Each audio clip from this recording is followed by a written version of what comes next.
बारिश के इस सीज़न में ये 4 तरह के क्रिस्पी कॉर्न ट्राई नहीं किया तो लाइफ में कुछ भी नहीं किया। एक एक करके मैं सारी रेसिपी शेयर कर देती हूँ। बहुत ही आसान है बनाना इसे और बहुत ही टेस्टी मज़ेदार होता है। और ये जो भुट्टा है ना, बचपन की याद भी दिला देता है। चलिए इसे बनाते हैं फटाफट। आज तो मुझे ऐसा लगा कि मेरे साथ चमत्कार हो गया है। ऐसा इसलिए बोल रही हूँ क्योंकि काफ़ी टाइम से मुझे भुट्टा खाने का मन हो रहा था और मैं बोल नहीं पा रही थी कि भुट्टा ला दीजिए मेरे हस्बैंड से। आज वो बिना बोले ही भुट्टा लेके आ गए हैं और मैं काफ़ी खुश हुई। और सबसे पहला जो भुट्टा की रेसिपी है ना, वो बहुत ही सिंपल वाली मैं रेसिपी कर रही हूँ जो हम बचपन से खाते आ रहे हैं और ये मेरा सबसे ज़्यादा फेवरेट होता है। और जब हम छोटे होते थे ना, छोटे नहीं अभी जब हम गांव में होते हैं ना, तो गांव के चूल्हे पर पकी हुई ये भुट्टा सबसे ज़्यादा स्वादिष्ट होती है। माँ के हाथों का प्यार और चूल्हे पर बना ये स्वाद शायद कभी नहीं भुलाया जा सकता है। लेकिन मैं इसे गैस पे बनाने वाली हूँ। एक एक करके सबका कवर हटा देंगे, मतलब इसका छिलका हटा के तोड़ के। इस भुट्टे को पकाने के लिए हमें लोहे की सीख चाहिए, या फिर यदि लोहे की सीख ना हो जिसमें हम पनीर टिक्का या फिर कबाब बनाते हैं तो हम चाकू में बनाते हैं, या फिर छोलनी और करछल जो होता है ना, उसके पीछे के डंटी इसमें लगा देंगे ना तो ये आसानी से बन जाता है। पहले तो मैं ऐसा ही करती थी, लेकिन अब मेरे पास ये लोहे वाली सीख होती है तो मैं इसी में से बना लेती हूँ। तो चलिए अब ये तैयार है, अब हम इसको सेंक लेते हैं।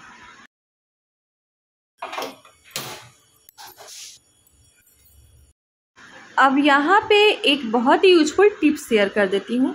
जब भी कोई खाने वाली चीज़ हम डायरेक्ट गैस चूल्हे पे पकाते हैं ना, बिना किसी बर्तन के, तो इस बात का हमेशा ध्यान रखना चाहिए कि हम एक स्ट्रेनर रखने के बाद ही कोई खाने वाली चीज़ कुक करें। इससे क्या होगा तक कि 2 फ़ायदे हैं। आपने सुना भी होगा कि ये जो डायरेक्ट गैस वाला जो आग होता है ना, उस पर यदि रोटी सेंकी जाए या फिर कोई भी चीज़ सेंकी जाए तो वो हमारे हेल्थ के लिए सही नहीं होता है। और दूसरा है कि ये जो गैस की बर्नर है वो ख़राब होती है।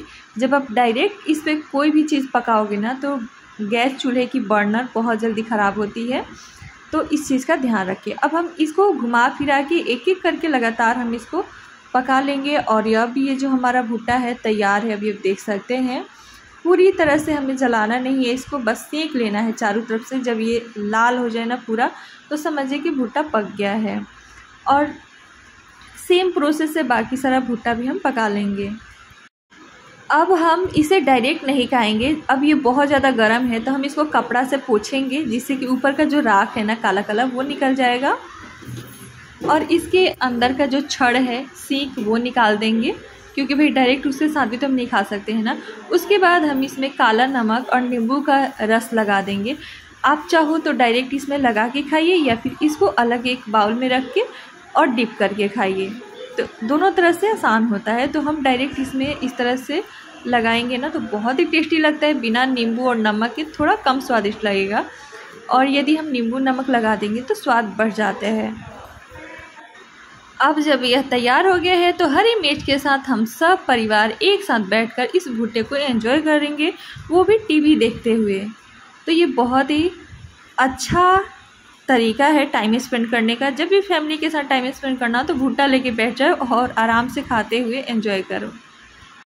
हमारी जो दूसरी रेसिपी है तंदूरी क्रिस्पी कॉर्न, इसके लिए सबसे पहले हम 10 मिनट के लिए भुट्टे को उबालेंगे और एक मसाला तैयार करेंगे। लाल मिर्च, ऑलिव ऑयल, चाट मसाला, नींबू का रस और नमक स्वाद के अनुसार, ये मसाला तैयार हो गया। दूसरा हम गार्लिक बटर तैयार करेंगे। बटर में और गार्लिक का पेस्ट बना के रख लेंगे। और ये जो मसाला है हम भुट्टे के ऊपर से लगाएंगे। तो सबसे पहले तो हम इसे अलग अलग कर लेंगे, लंबे लंबे शेप में कट करेंगे। इसके ऊपर से गार्लिक वाला मसाला डालेंगे। गार्लिक में और बटर में हमने मैगी मसाला भी डाल दिया था। और फिर ऊपर से ये लाल मिर्च वाला मसाला डालेंगे। फिर हम इसे तंदूर कर लेंगे। तंदूरी फ्लेवर देने के लिए हम कोयले में थोड़ा सा घी डाल के कर लेंगे। फिर हम एयर फ्राई में फ्राई कर लेंगे, मतलब तंदूर हो जाएगा।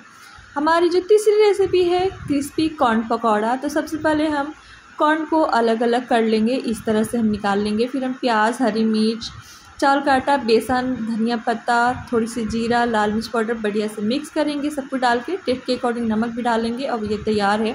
गर्मा गर्म तेल में तल लेंगे। हमारा क्रिस्पी कॉर्न पकौड़ा बनके तैयार है। इसे अपना मनपसंद फेवरेट सॉस चटनी के साथ एंजॉय करें। अब हमारी जो चौथी रेसिपी है वो भी बहुत ही मज़ेदार है। तो सबसे पहले हम इसे पकाएंगे और फिर हम लहसुन को बारीक बारीक कट करेंगे, थोड़ा सा बटर डालेंगे, चिली फ्लेक्स, ऑरिगेनो और लहसुन डाल के मिक्स करेंगे। फिर हम ये दूध डालेंगे और इसे हम वाइट सॉस बना रहे हैं। इसमें हम चीज़ डालेंगे, क्रीम डालेंगे और फिर इसमें हम हमारा जो भुट्टे का अलग अलग हिस्सा किया है वो भी डाल देंगे। फिर हम इसमें थोड़ा सा सॉस, हनी ऐड करेंगे और ये हमारा वाइट सॉस वाला क्रिस्पी कॉर्न बन के तैयार है। अब हमारी पांचवी जो रेसिपी है वो है कॉर्न चाट। कॉर्न चाट के लिए कॉर्न को हम उबाल लेंगे और उबालने के बाद 10 से 15 मिनट उबालेंगे और उबालने के बाद हम चाट मसाला, नमक और पेरी पेरी मसाला, थोड़ी सी अपने मन पसंद के अकॉर्डिंग, यदि पसंद हो तो बटर में इसको बढ़िया से भून लेंगे। यदि बटर ना डालना हो तो थोड़ा सा कोई भी तेल, ऑलिव ऑयल भी डाल सकते हैं। चाट मसाला, लाल मिर्च पाउडर, नमक, इन सारी चीज़ों को हमने डालना है। नींबू का रस डालना है, नमक डालना है और ये चाट बनके तैयार। इसमें हम टमाटर, प्याज भी डाल सकते हैं।